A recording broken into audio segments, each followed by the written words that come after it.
Parmi tes créations, quelle est ta plus grande fierté?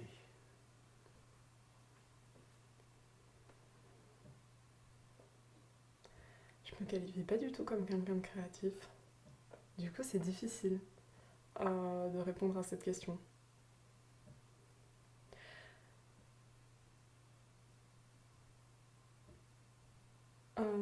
Je pense que ça va être plus. Je fais aussi de la musique et je l'ai un peu oublié dans mes passions, mais ça fait aussi vraiment partie de ma vie.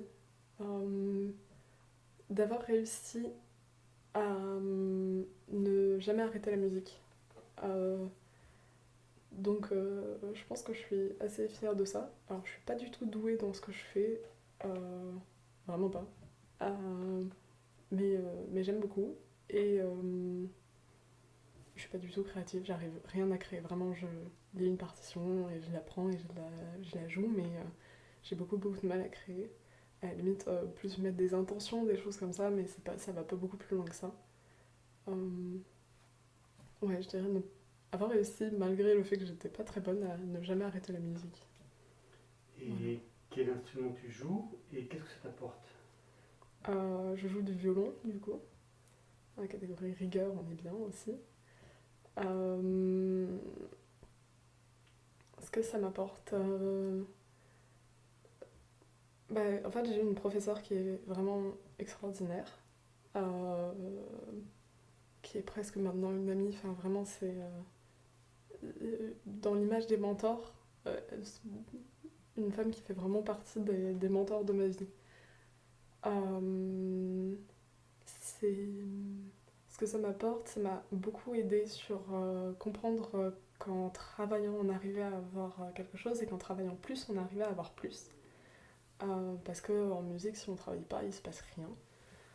Particulièrement en violon. Parce que pour sortir une note juste et que ça sonne joli, faut bûcher. Euh, Ça m'a aussi apporté quelque chose de. Enfin, c'est un truc très bête, mais j'avais des grosses difficultés en lecture. Enfin, je lisais extrêmement lentement. Et quand on lit une partition, si on lit la note qu'on est en train de jouer, c'est foutu dès qu'on commence à mettre un peu de rythme. Et en fait, elle m'a beaucoup exercé sur ça pendant une période où bah, en fait elle me cachait la note que je lisais, puis ensuite les deux suivantes, des choses comme ça. Et ce qui fait qu'en fait elle m'a appris à lire. C'est bête de dire ça, mais elle m'a appris à lire.